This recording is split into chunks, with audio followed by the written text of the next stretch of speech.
finally got together with New Potato Caboose. I got Doug, Don, and Red. Don's tuning in from sunny California, I guess. Where are you? I'm in Carlsbad, which is Oh, about 30 miles north of San Diego. oh, that's tough living. Somebody's Well, got to do it. yeah. How long have you been out there? I've been out here for about 25 years, believe it or not. I'm almost getting there in Rhode Island. I moved here in 2001, and I'm shocked that I've been here this long. Yeah, Um, I do love it though. I love the seasons, and I love. I'm hosting a festival this weekend just to promote Rhode Island. Um, That's and awesome. some artists that I love. One of these days, you guys come on up for that. That would be killer. You know, I Love to. could. Don't tell the other artists, but I could trim the. I don't want to say trim the fat. That's not the right word, but you know what I mean. I have like 14 artists or something. We could just do 3 artists and really take over the state for 4 days of. One thing I remember about that location, there's that restaurant across the street from the hotel, and the clam chowder there was the best I've ever had. Oh, people are going to leave this event. As I promote my own event here. This is the Ocean State of Mind. I have even a fancy poster at Kinko's. Is Kinko still a thing?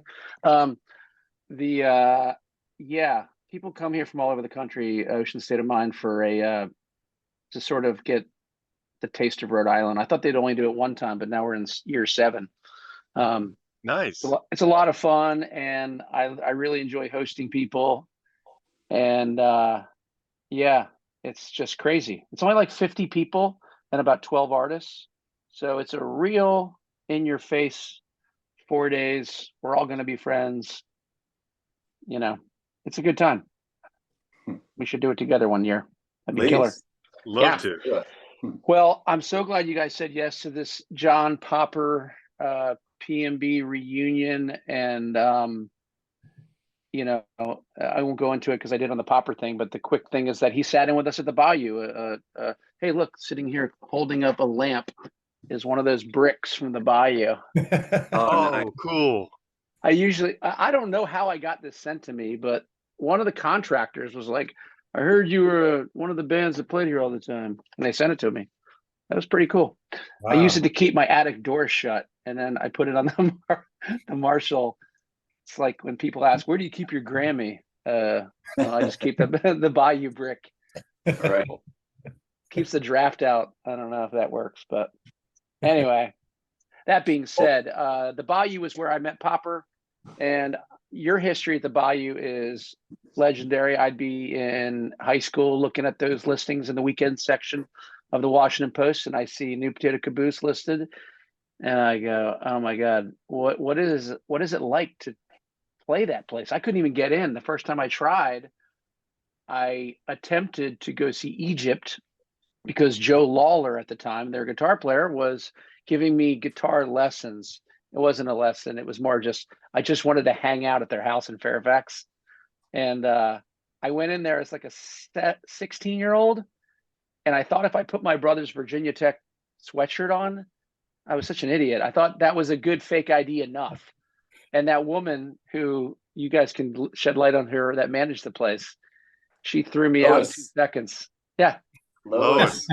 I felt so bad because I said, go get Joe Lawler. He'll vouch for me. And he came down in his full Egypt garb and was like, bro, I'm sorry. I can't do anything for you. And I had to do the walk of shame out of the Bayou and with my head down, like, you're a loser. You're not getting into the Bayou. Come back in 2 years. So tell me about Didn't her. Lois, I'm so didn't interested Lois in her. didn't Lois throw one of us out of the Bayou one night when we were playing there? I don't know. I remember some story about that. It might have been me. I remember we played there on Halloween a couple of times. And All right. one of the funny things about us when we were on the road is I was really into the Where's Waldo books. I would sit Okay. and just with my nose in the book. So Becky, my wife, talked me into being Waldo for Halloween one year. So I got the red and white striped shirt, the little hat, and it was the first time that anybody had ever seen me without a beard. I shaved my beard. No way. And Commitment. The only time, not the first time. Yeah, the right. only time. Right, to I this haven't. day. But Becky, I went to sound check and, had my beard and everything. And then I went home to Falls Church and shaved my beard and put on my Where's Waldo costume and showed up. And I was sitting in the dressing room and like people were, hey, how you doing? They look at me and they're like, hey, dude, how you doing? Nobody. Oh my God, I love that. Oh, our percussionist Charlie McEwen, when I first met him, he looked like Captain Caveman. He had the big beard, like almost Charles Manson-y vibe, and like the long hair. And he showed up at my door one day in Richmond, had fully shaved that thing off. I slammed the door in his face. He looked like an alien to me. I was freaked out. I can imagine that you probably could have got away with some stuff that night, Red. Oh man, but it might have been Lois might have not known me and thrown me out of the dressing room or something. Oh, funny. Could be. She was like our den mother in a lot of ways, like she would take care of us. What was the name of the girl who was the hospitality girl too? Oh, Annie, yeah. Right. That's a good one, Don. yeah. Glad you remember that one. Yeah, they were the dynamic duo, Lois and Annie. In fact, Annie gave one of our pressed LP demos to Jerry Garcia when they played at RFK. Wow. Oh man. She was doing hospitality for the dead. Right. That's right. She said she gave it to him and he said, thanks a lot, and put it in his briefcase. Yeah. Hey. And Look at then that. God knows. Yeah, did you guys have any backstage Bayou? Like, I the first time I played the Bayou, I got to open for Howard Jones, which they told us we were opening. Me and my brother, I didn't have any original music. We were playing covers, just an acoustic thing. And they told us we were going to open, and then we were just thrilled to get the ask. And then when we got to the gig, they said, turns out we're going to have you play after, because he wants to go on a little earlier, and then he's going to leave, and then you keep people here in the bar. I'm like, oh, okay, we didn't care. But I got a real awakening on what that really was Howard Jones says goodnight, plays all the hits. And it was an amazing, that acoustic tour he did was incredible. Congas and just grand piano. And then his grand piano, they have to clear the dance floor. They put ramps out. The grand piano leaves, which is pretty much a bulldozer of humans. And then we go on at like midnight or something. It was a taste of like, hey, you're lucky to even be in here, boy. Well, our first gig at the Bayou, we kind of lied our way in. Do you guys remember that? I do. Right. We were doing some gigs with Rob Casey. Oh my God, I haven't heard that name in a million years. As Wood and Steel with the three of us. And we wanted to get the band a gig to play in there, but they wouldn't let us go because we were a 7-piece band and they didn't want to deal with it. So we said, well, how about Wood and Steel? Can we open for somebody? So we opened for the Back Doors. Do you remember the Back Doors? Yes. Oh yeah. Or was it the Revival? I think it was the Revival. It was the same band with a different front man, the same musicians. But so we got there and we both billed ourselves as Wood and Steel, but we brought Rich, Mike, John, and John to play with us. And I pulled that move before. We played as the 7-piece and kind of lied our way in, and then they liked us, so they let the whole band play after that.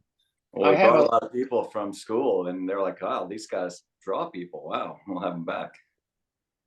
That's the move, right? Bring all your friends. I will say though, I was taught quite a lesson by Robbie Schaefer, who is a dear friend from Eddie from Ohio. Yep. They were playing at Harrisonburg at JM's, and they said, you want to come open for Eddie from Ohio? Oh, I'd be honored. I'll play solo acoustic. And it literally is the first time I had Chardy and our bassist John Small. I said, I didn't clear it with them. And I was so young, I was probably 19 or 20. I didn't know you were supposed to let them know, hey man, I'm going to bring more than just me. And I did it. And their sound man, Bob McNichols, was so sweet to us. Didn't say a word, didn't care that I probably was so green that I maybe put my stuff in the way. And Eddie is such a sweetheart that he was like, "Yeah, man, whatever, brah, it's cool." And then we did our show. We thought we had the best night of our lives. And then Robbie literally sat me down in a booth at JM's, and it was dime beer night. So you can imagine what state of mind I was in. And he very respectfully told me, "This is not how you do things." And I'll never forget it. I learned my lesson. I'm like, okay, if I get booked as this, I'll bring this.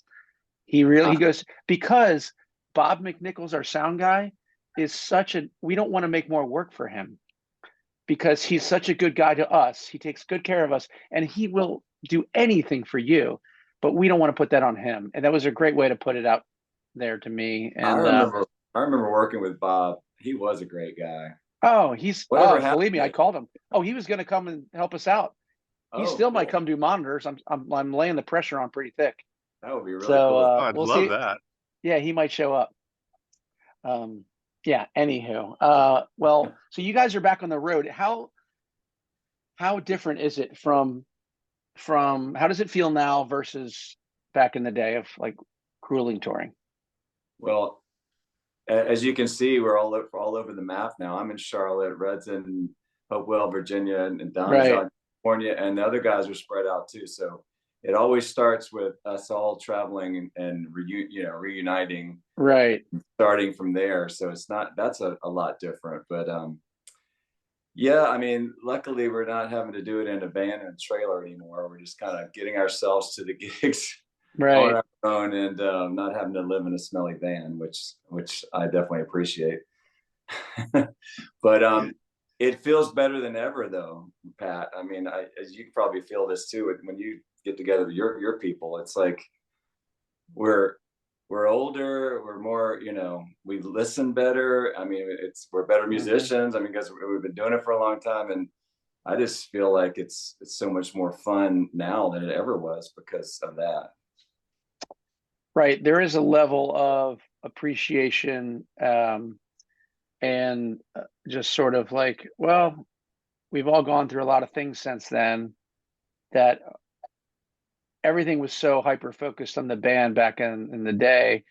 And now that life has gone on and people have had kids and lives and wives and things of that nature, the music just feels like it's so joyous to like be able to play it. So that's what I always get out of playing with Red. That's why I thought, I'm listening to your record again tonight. I heard it several times when it came out, and I remember thinking, this is such a positive sounding record. You guys did very similar thing to us. I recently put out a record called Sugar Packet, where we got the original Pat McGee band back in the Q Studios, which is where we cut our first record in Falls Church. Yeah. And it just was the easiest thing ever. It just, you press record with these certain musicians, it sounds like this, it feels like this, there's no hiding it. However you mix it, it's going to be that.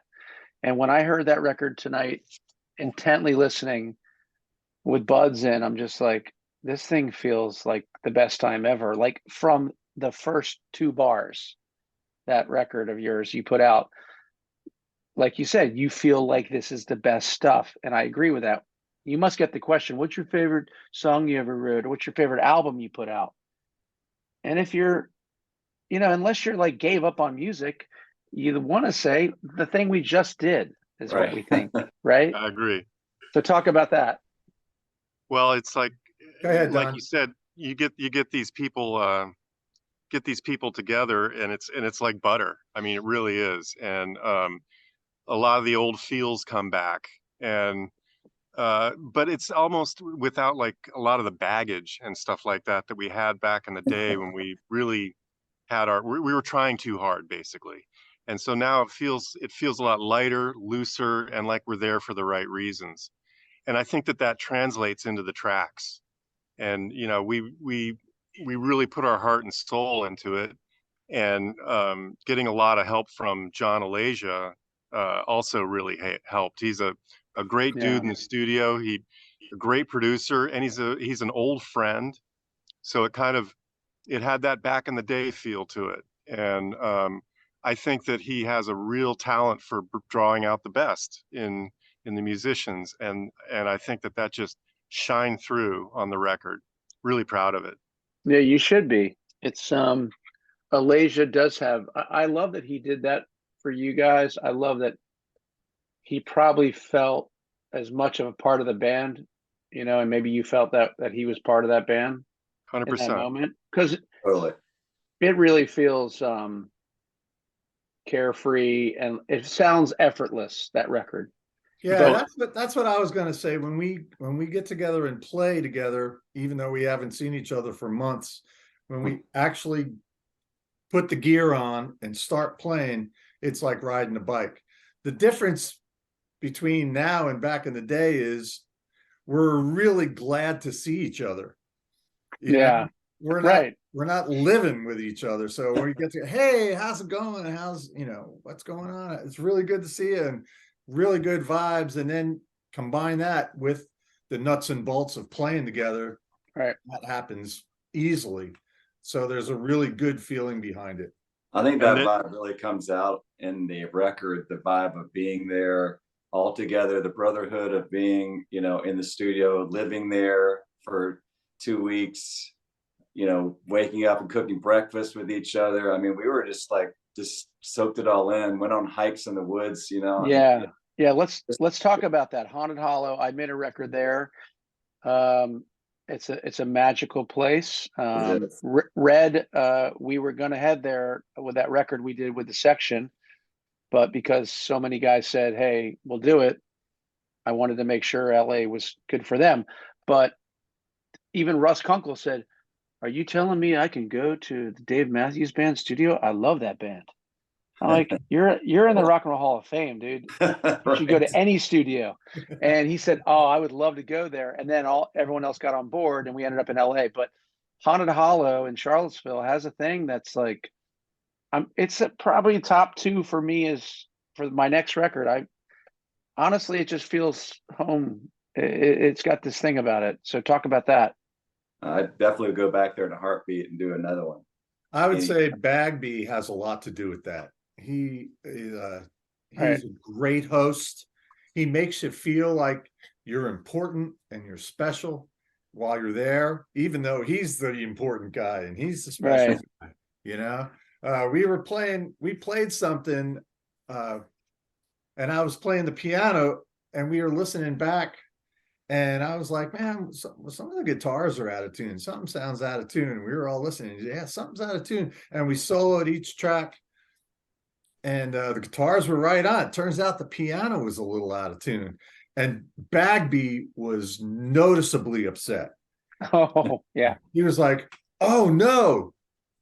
That's my department. Oh, no. And he got on it so fast. He was just... He established a great vibe in that place, which was a catalyst to us having a great experience there. Yeah, we had Bagby was there for a moment. I brought Doug Derryberry down to engineer it. And Dave was off the road, so Lawler was just sort of hanging around. And it was weird for me because I'm sitting there going, I got to play guitar parts in front of Derryberry and Joe Lawler. Like, what? This is intimidating as hell. But we had a lot of fun. I had Nate Brown on drums and Andy from Egypt on bass. That was a special record. It was really a lot of fun. I'd love to go back there, and just even talking like this, and knowing Red for as long as I have, I just feel like this Popper show is going to be special on October 14th. Get your tickets, Capital One Hall. But I feel like it's a chance for us. It's a hell of a way to kick off our relationship. But I really feel like 2024 will bring a lot more stuff with us, which excites me a lot. And it could be even recording that. I mean, I'm always like, man, let's do something crazy, So I'll vouch for that. I'm in for sure. I like the way the wheels are turning in your head, Pat. That's good. Yeah. Hey, look, Leland, all those guys want to go make another record. So I'm still working on that. They have very busy schedules with Lyle Lovett, and well, Phil Collins is done, but Stevie Nicks is still rocking it, and Waddy's with her, and but yeah. All right, so let's get back to your record. It's called "It Ain't a Thing." If you guys haven't heard it yet, you need to go check it out. You press play, and it is just like, oh, this is the best time ever. I can't wait for the show. So you should binge that before the Capital One Hall show. Forgive me while I look at my notes. We already talked about Alasia. We talked about Hollow. So what does it feel like on a chart again? I don't think I've looked at a chart since 2000, but that must feel pretty cool. It definitely, Jambands.com and it all that. definitely was sort of a shocker, you know. Yeah. And that it stayed there for so many weeks, you know. I mean, I was just like, this is pretty cool. And getting that email once a week and saying, well, you're still on it, number whatever. And Oh my God, that's amazing. yeah, Did you cool have a stuff. hard time getting the word out, or did you have some assistance in the jam world? Or are you guys so connected back in the day? It's like, hey, guess what? We're still doing it.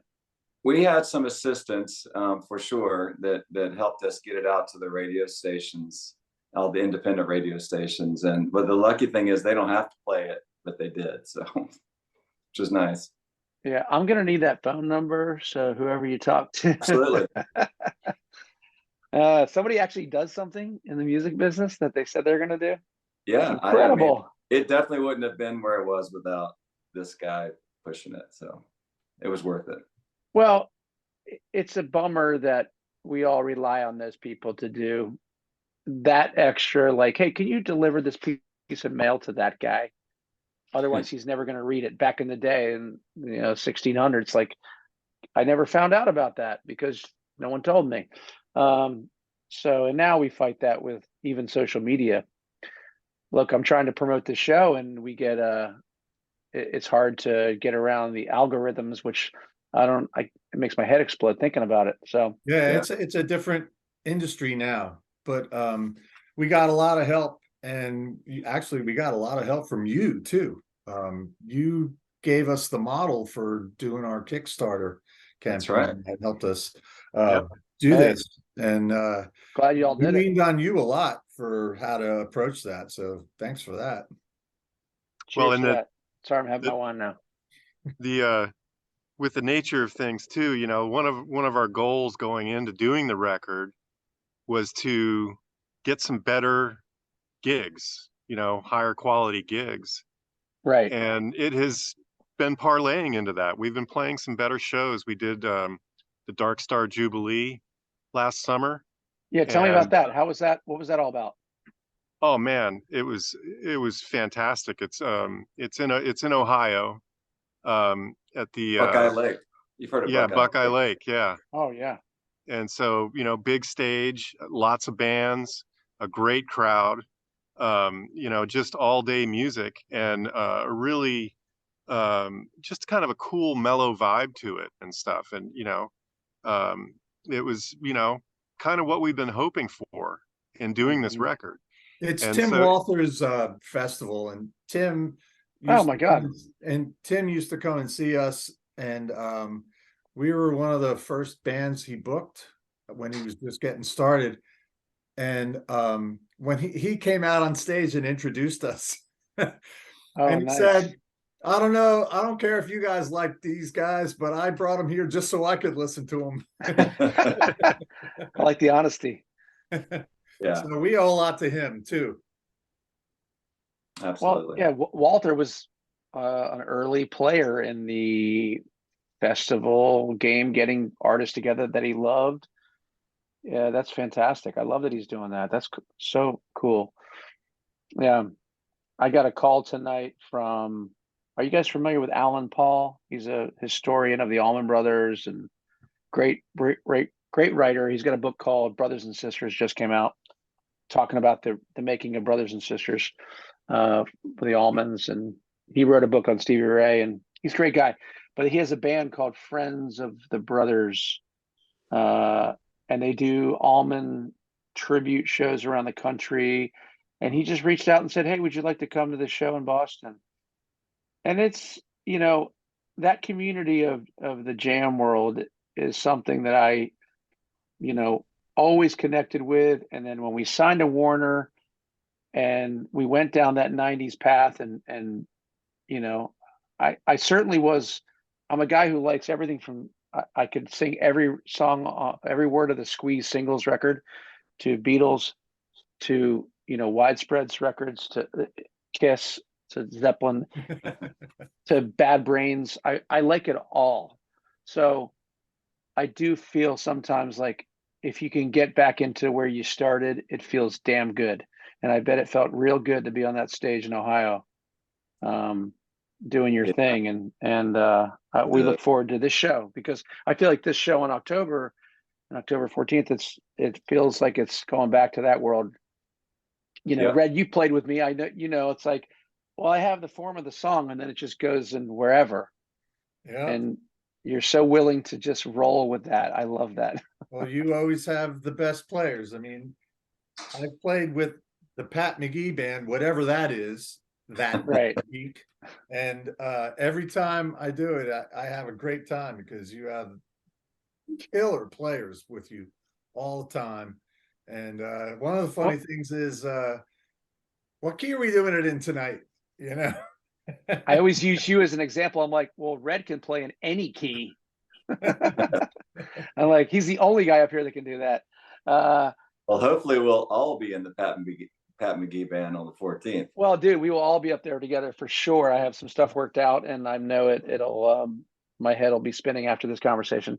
But Doug, you mentioned about being good listeners. I really think that that's the most important thing in being in the band. I mean, I didn't know it when I was younger, but when parents are like, "What should I tell my kid who's playing guitar?" I'm like, well, and I even talk to the kids like, you need to be a good listener in life. It'll get you far if you're a better listener than you are a yapper, which we all know I can talk a lot, but you got to listen. Like, and it happens on stage all the time. There's always that person that sits in that just plows over the band. And then there's the people that get up there and like, all right, what are we doing right now? That's the best thing right now. And I know that's how you guys approach music. Yeah. I have to ask, was it hard for you to rein that in for a recording? Like, were you like, how long do we stretch this? Or were those arrangements worked out? Like, how much leeway did you give yourself? Well, that's an interesting story because we took one of our longtime songs, "Accidental Ecstasy," and we took a carpet knife to it, man. We really did. We excised a lot of stuff because John came in from the control room when we were tracking it, and you know we tracked everything live, so that's why it has that feel to it. But he comes in there and he's like, guys, this thing's clocking in at like 11 minutes here, and we just can't have that. You know, it's way too long. So you know, it was a kind of a cold slap in the face at first, but then the more that we thought about it, he was making complete sense, and so we all worked together and we cut the fat out of it, and Right. I think it came out really, really well. It's got a really cool flow to it. We still play it the old way live, Of but course. for that record, you know, it worked really, really well.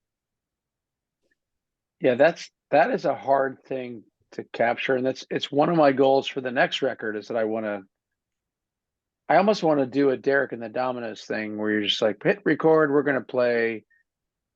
I want to like do a record where you like, these are the 8 songs. We're gonna play them every day for like 2 weeks.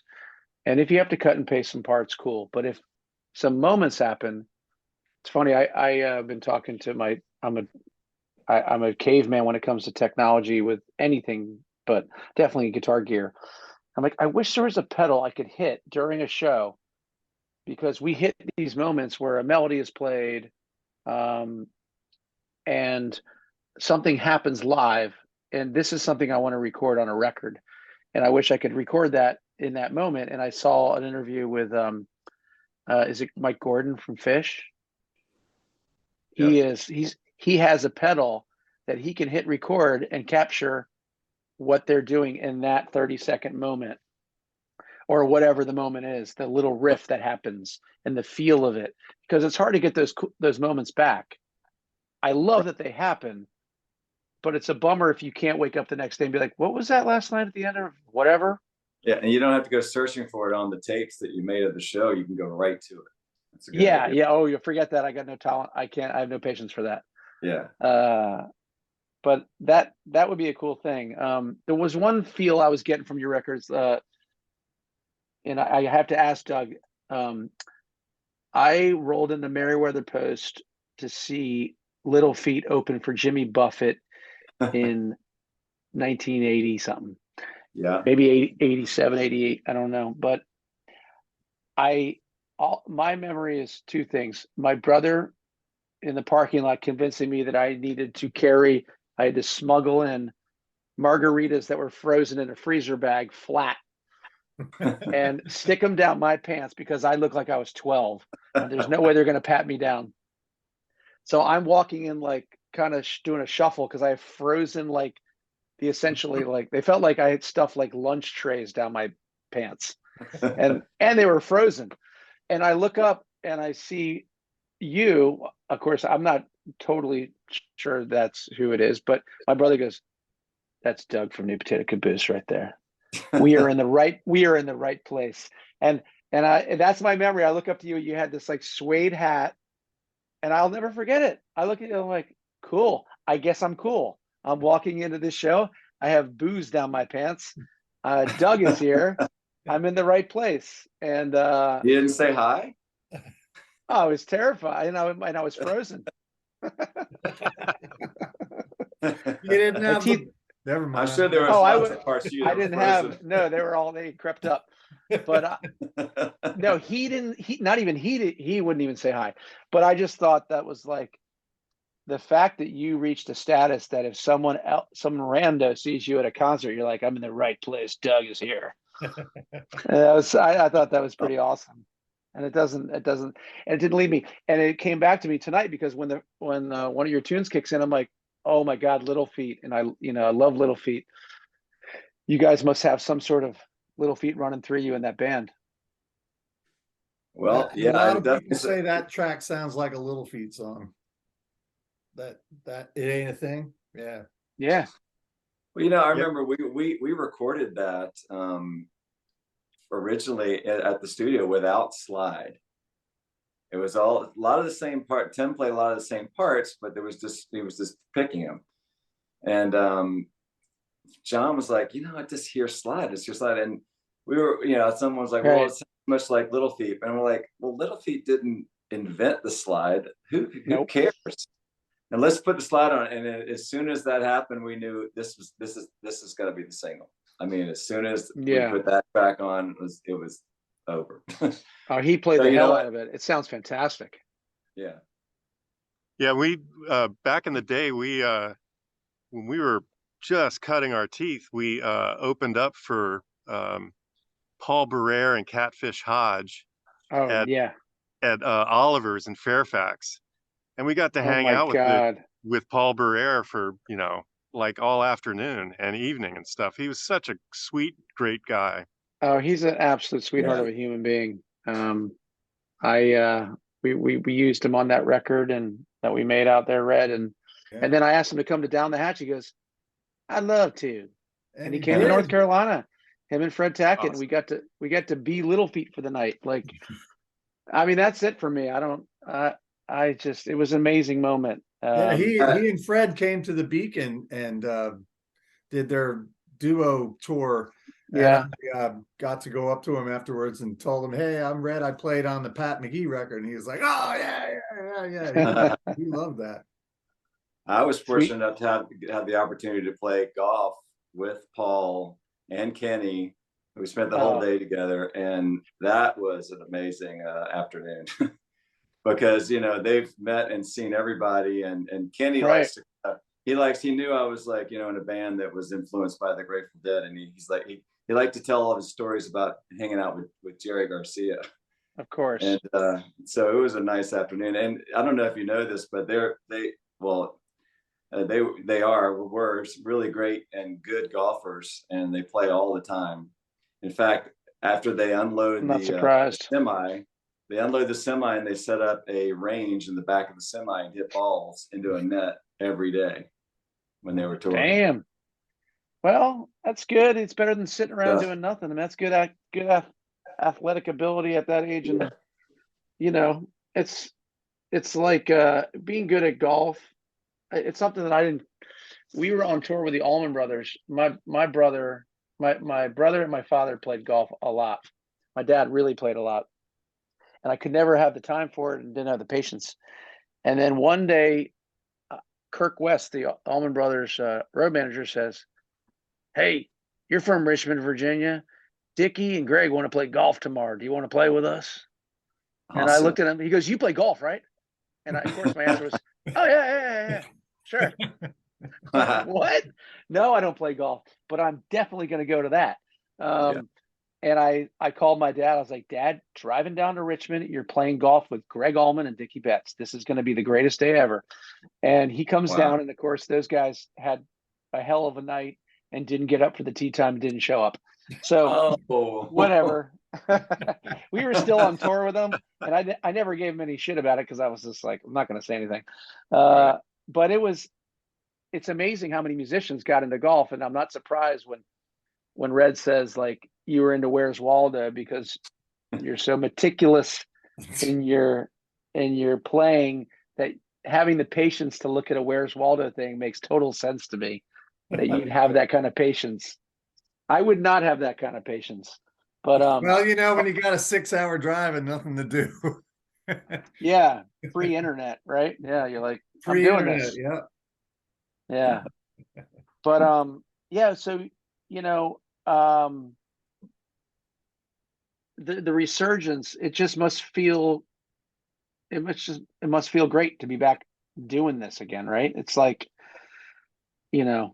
this moment that we're going to have in DC is going to be, and Virginia is going to be awesome. But we hope that, I feel like I speak for both our fan bases, like our fan bases are finally getting a chance to get out of the house again. Their lives are settling down and they can relive the days that made them so freaking happy. Their young 20s and college years. Just a little earlier in the day. A little earlier in the day, yeah. It's when I sit there and go, man, the show has got to wrap by 11, man. That's too late. And back in the day, we'd start at the Bayou at 11 o'clock or something, right? Yeah. Oh yeah. Oh my God. We did in New York at Wetlands. We didn't start until 1 in the morning. Oh yeah, that was infamous for being ridiculous. Yeah, talk about those days of Blues Traveler up there. You guys used to do stuff, and Bobby came out. Yeah, Bobby was a really big fan of ours, and a good friend. I mean, if they were in town, he was there hanging out with us. And what a great soul that he was. And I don't know if you ever had a chance to meet him, but like on the Horde tour, I got to go to a few of those shows, and he just would like, come on, let's go. And I basically sat behind his bass amp for their entire show just to hang out with them. It was pretty neat. Yeah. But he came a lot, and we've had a lot of stuff with John Popper as well. I mean, I don't know if Red, you guys and Don, you remember that they opened for us the first time they ever played in Atlanta at the wow. What was the name of that club? The Cotton Club.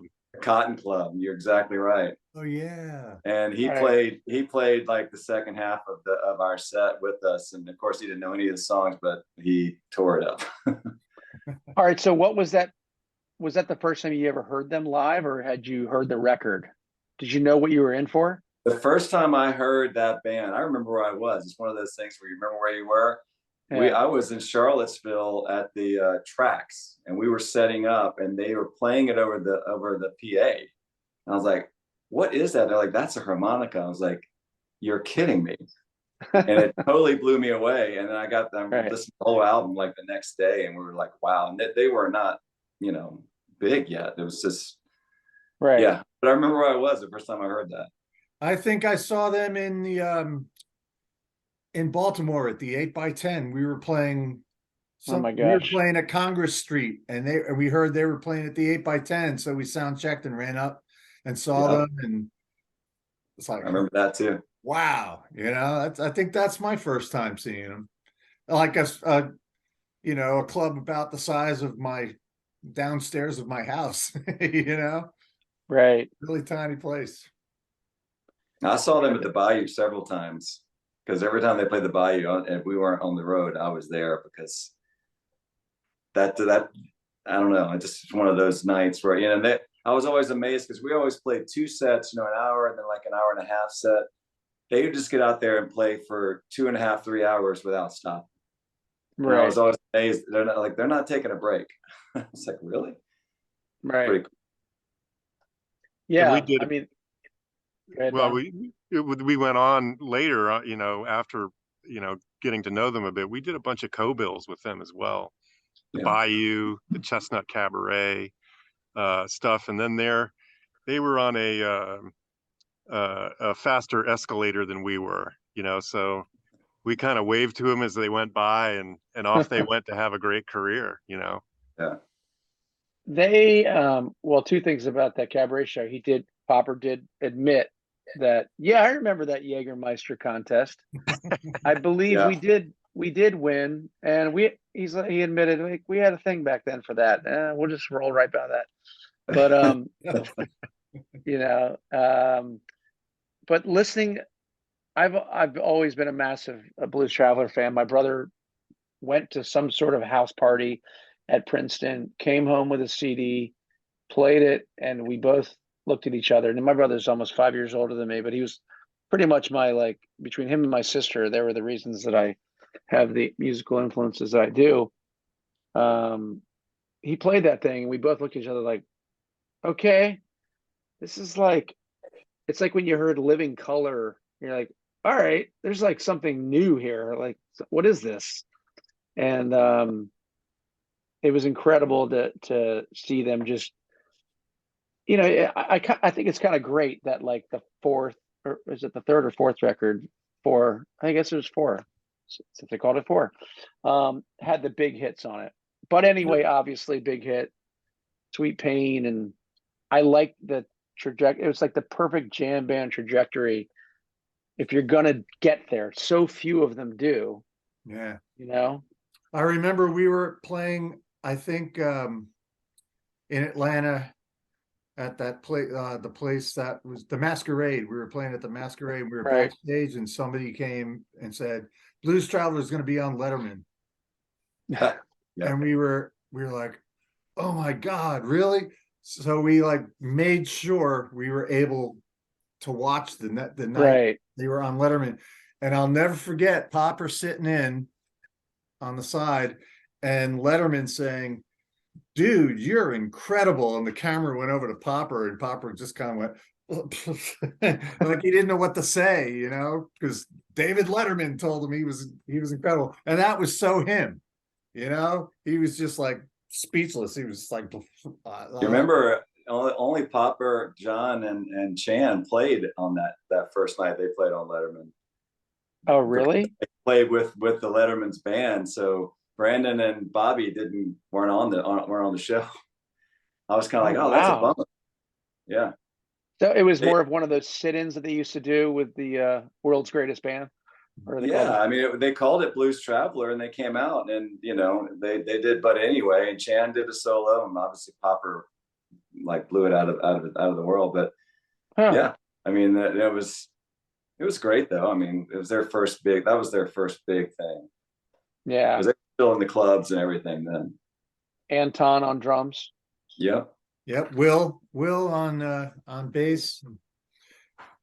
Yeah. No slouch. You know, it was funny. When talking to John about, like, their sound, I'm like, you know, going back through these albums, and I'm listening to them really intently now because we're going to play these songs with them. Right. And I'm sitting there going, oh, this is like almost like a Zeppelin-y thing with Chan, because we were on tour with those guys forever and ever, and I would watch him do his thing, and it's almost like there can't be another guitar player up here because he's doing that. Everyone's living in a different frequency, like the Dead does, and you know, Chan's got a lot on his plate because Popper's playing notes and Bobby's playing notes, and like he's the only chordal guy, right?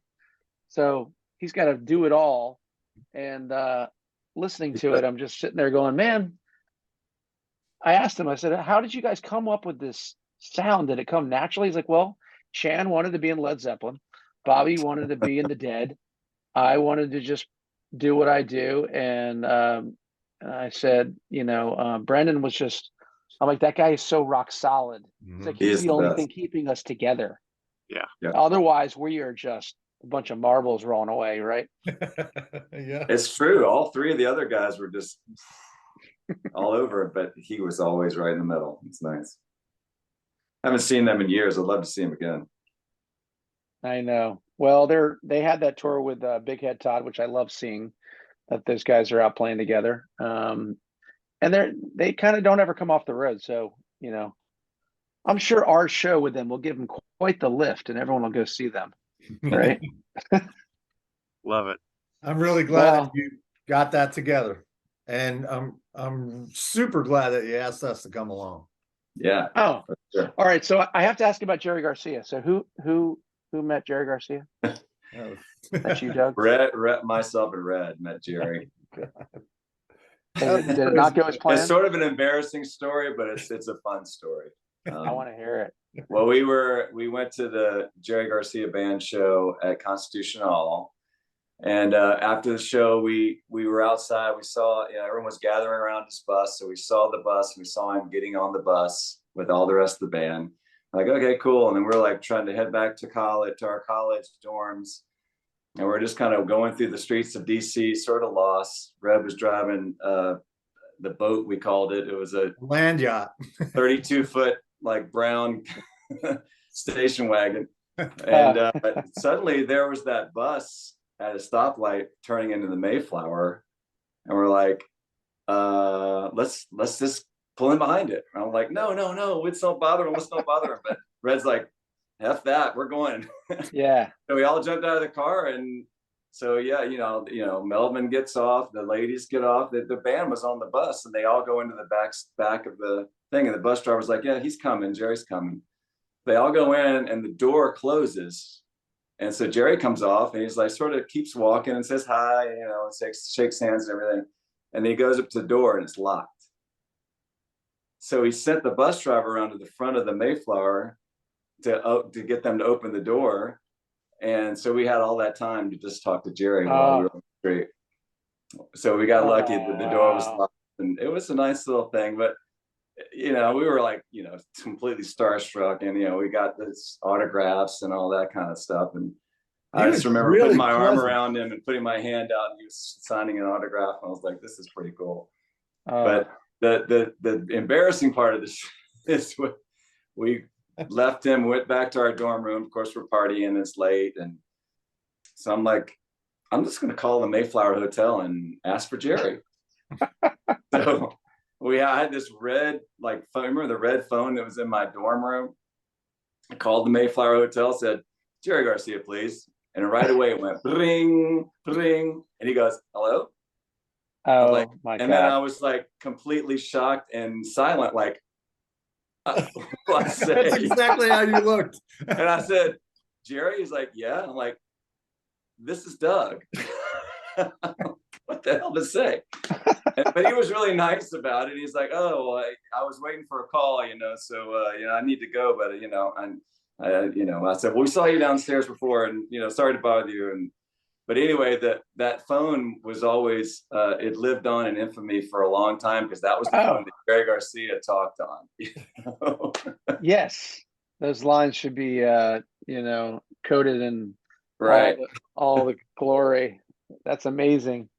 I mean, later on in life, we had the opportunity to meet the other guys in the Dead, and it was much more of a normal musician to musician type conversation. Right. Not the crazy, like, partying, college kids. Yeah. And this was probably before the Caboose even existed, because we were still in the dorm, right? So yeah. Wow. Fun stuff. It's it's been a band that I also have a moment where my brother told me at the pool, and now we'll have to talk about swimming. We're at swim practice, and he's like, going to see the Dead tonight, RFK. And I look at him and I'm like, trucking.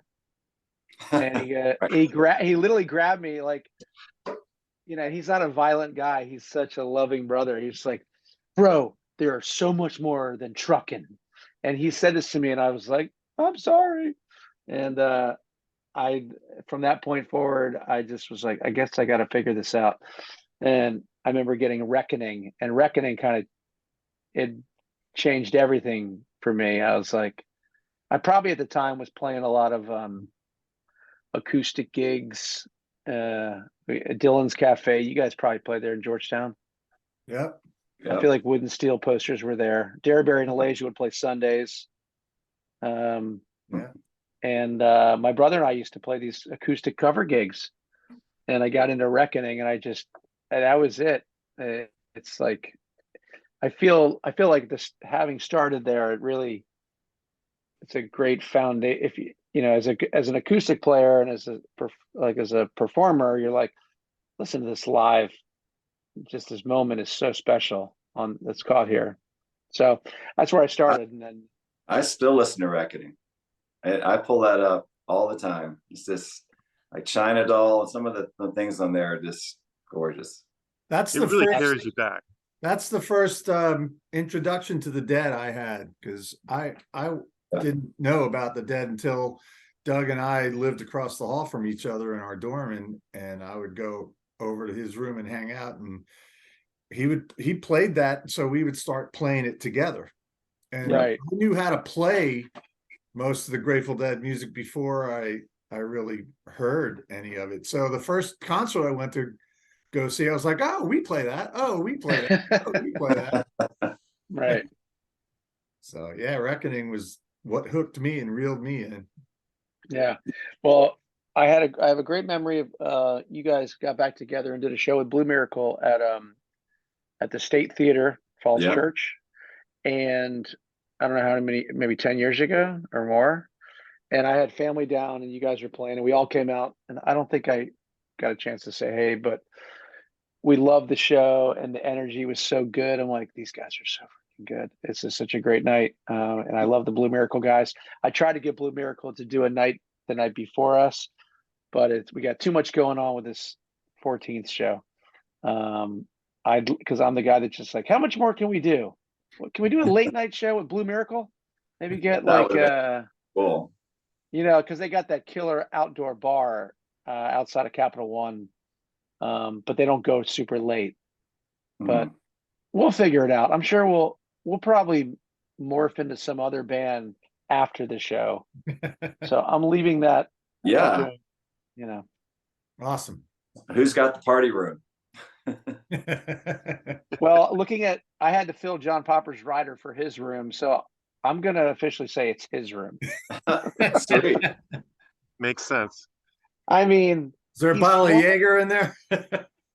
that's one that'd be one of the multiple bottles. I understand he wants to host. I'm gonna assume he wants to host, or he's just gonna like throw all his clothes away and just bring liquor to his next concert.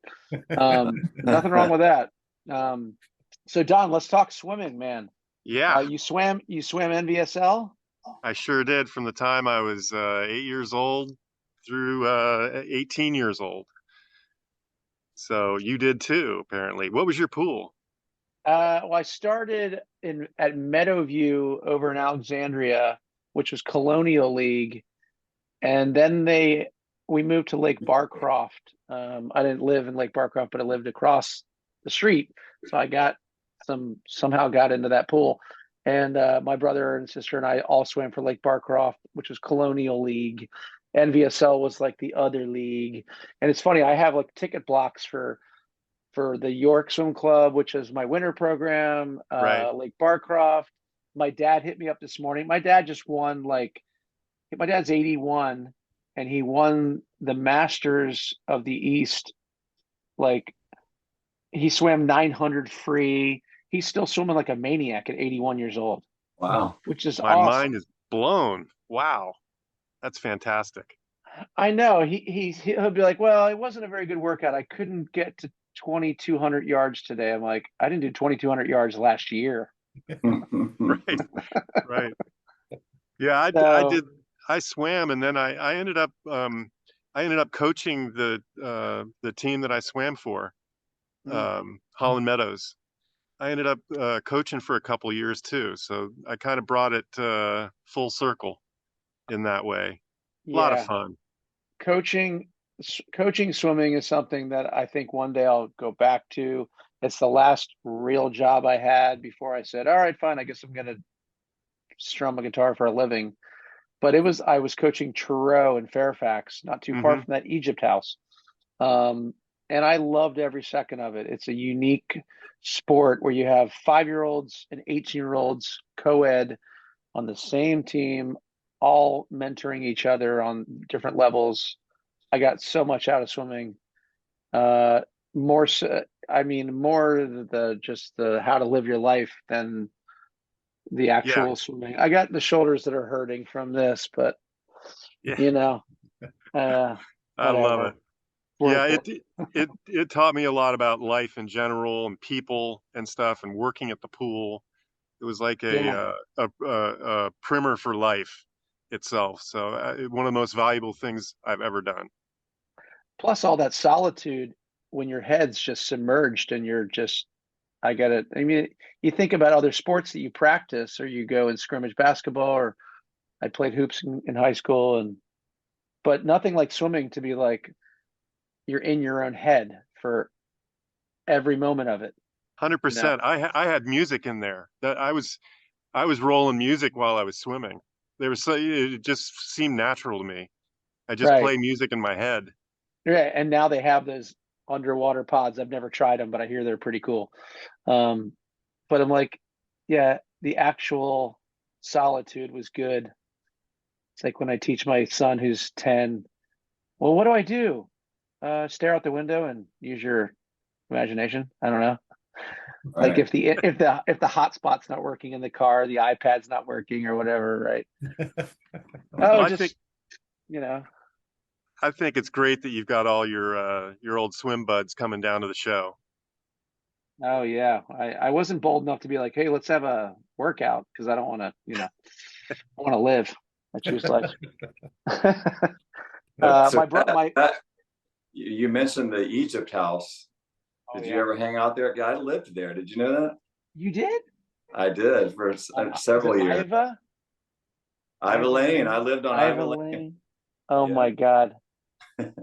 I didn't hang out there like I wanted to hang out there. I went there, and you can appreciate this. My first guitar lesson, I don't even know how Joe agreed to this, but I just wanted to get close to Egypt. I just thought they were an unstoppable force.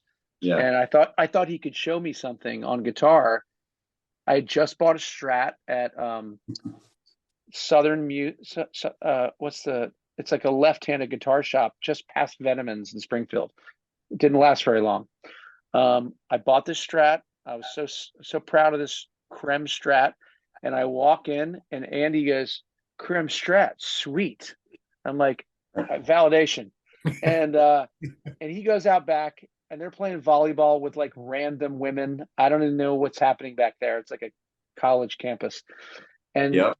me and Joe, we go down in their little jam room, and the first thing we do, I guess he lights up like a clove. And of course, in my mind, I'm like, is that some sort of a drug? I don't know what's going on here. But he takes my head and sticks it against his forehead. This is our first time like hanging out. And he's like, this is how you play music. And he just like starts doing what he does on guitar. And he's grinding his head into my head. And I'm like, what have I signed up for? This is incredible. And I left it. I'm like, was that a guitar lesson? I don't even know what happened. But I remember they had they had like Tom Club posters on the wall. Like it just the whole thing was really, yeah, the fact that you live there, you must have had a damn good Yeah, time. we used to meet there. Like, That's right. so Egypt was going off on their tour and we were going off on our tour, and like both bands were there, Oh yeah. you know, just getting ready to go out. It was I remember those mornings where we were all like, hey, yeah, have a good time, you know. So Joe is I don't know if you know this, but Joe is opening for us in near Charlottesville 1 week after this show. Oh, hell yeah. at the Yeah. Rose show. I saw Yeah, he and Kristen are, I don't know if you've Yeah. seen them play, but they Yeah, are yeah. They great. played with us in Charlotte. They played. We did a private show and they opened up. They're killer. Oh, good.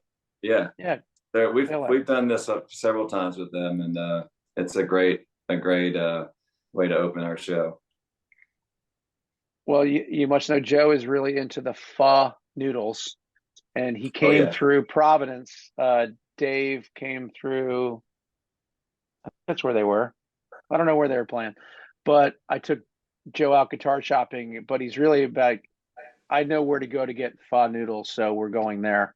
So we went out and had noodles for the day, and went to a guitar shop, and I'm like, this is crazy. How life is. Everyone's still doing their thing. It's fantastic. Yeah. So I love seeing that footage when he gets up there with Dave and tears it up. I know. He just did that recently again. Right. Good for him. Well, you guys, it's been awesome. Thank you for spending the time tonight. Thanks for spending the time. October 14th, Capital One Hall. We're going to have a great time. I'm still working on that set list, but we'll get together up on stage for a bunch of stuff. Right. I love that. That's the unknown to me is the best. I don't like to rehearse. We're having one rehearsal, which to me even makes me nervous. I'm like, do we really need to rehearse? But we're going to rehearse at my mom's house, bringing it all the way back to high school. My parents are away on vacation, thankfully, so I can take over the living room and bring in a full on like PA, and we're going to actually go for it on Friday night before the Is John coming to that? No, he's flying in day of. So, Yeah. although he said he might change That's his good. flight, so That'll make it fresh. I don't really want. I that's what that moment was when he sat in, and we walked out, and the lights were down, and his silhouette. I'll never forget it. And as soon as they heard the harp come through the PA, people were like, "What are we in store for? This is insane." So he really he was so genuine that night, and to take the time he did after that show and sit on those back steps of the bayou, like behind the stage. We sat there for like an hour, and I remember one thing he said to me, so tell me about the business of your band. How do you run the finances? Of course, I'm like on a high from the show. I'm like, I don't, what are we talking about? I thought we were going to go out. But, and I said, well, we take 90% of the money and we split it. And we take 10%, we put it in the bank. He goes, you need to reverse that immediately. I'm like, oh, really? It's like, yeah, you're keeping way too much money, dude. He's like, you need to make 10% of the money.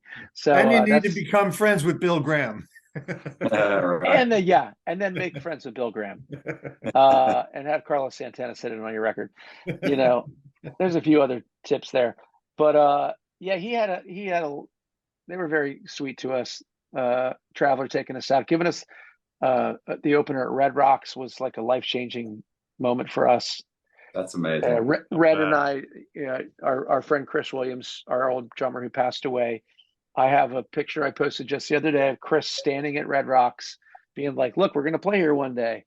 Because we went out there, you can just roam around Red Rocks, as you know, it's a park. And we took pictures on stage like, hey, one day we'll play here.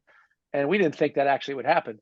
And it did happen. And Chris was on that stage. And it's just, I have the photos hanging. And that's one thing Bobby and I spoke about. It's like we share that loss of they lose Bobby. And, it's a tough thing. So it'll feel like, I don't know, we're honoring both those musicians. And we shouldn't leave out the fact that we're doing it for We Rock Cancer, which is, I don't know if you guys know much about We Rock Cancer, but we've done a bunch of stuff with them. And what is really cool is that a lot of people kind of blow off dermatologist appointments. They bring the dermatologist to the show. They set up they have vans. Sounds sketchy, but they're like super professional vans. And you can go in there and get a quick check before you go into the show. And they've actually saved some lives because they've found some people at shows that wouldn't normally go to see a dermatologist. And they said, hey, that should get checked out. And then they go and make an appointment after that. But it's a great thing they're doing. And we're thankful for them for bringing us all together because they're the reason this all sort of happened, We're glad to be a part of that. Definitely. Yeah, it's and you know, it's a very curable cancer. Are But you band got members allowed to go get screened? Oh, I've been screened many times. I Oh need to go. yes, I need to go do that. I they You are got. going to give. should. Yeah, sound check. They're Uh, gonna. That's before the rush. They're going to give you a bunch of crap if you don't. They're going to come over on stage. Have I screened you yet? Get over here. Good. I'm very lucky because I just happened to get screened once and they found the bad stuff. I had melanoma and had a Right. hockey puck taken out of my arm. It was not Oh, yeah. right. And but I'm thankful that I went to the dermatologist. So it's a very important thing to do. Absolutely. Now I go 4 times a year, and it was 4 years ago. Oh, Yeah. well, that's an appointment that's pretty low key, but people do have hard time getting appointments, and we're psyched that they're behind this whole thing, and you know, we're doing some good. We get to do some good for each other, and then for the people, and then this is even a much bigger level. So proud that we're part of that. Very cool. Thanks for having us, Pat. Mhm. Yeah, you guys. Yeah, man. Well, we'll be in touch soon, and I'm so psyched to see you guys at Soundcheck. So It's am always so I. exciting. I know we're gonna finish the show and be like, "Damn, was it only one night? Come I on, know. let's do it again." But you never know. Maybe we'll just kick off the tour. I got no problem with that. The summer That tour sounds- will kick off from that night. I would love that. All right, you guys. Have a great evening. Thanks for joining All us right, from the Pat. West Coast, Don. Take care, man. Had a great time. Looking forward to the show. All right, brother. Have a good one. Later, Thanks, See you guys. later. Bye. It ain't a thing to listen, thing.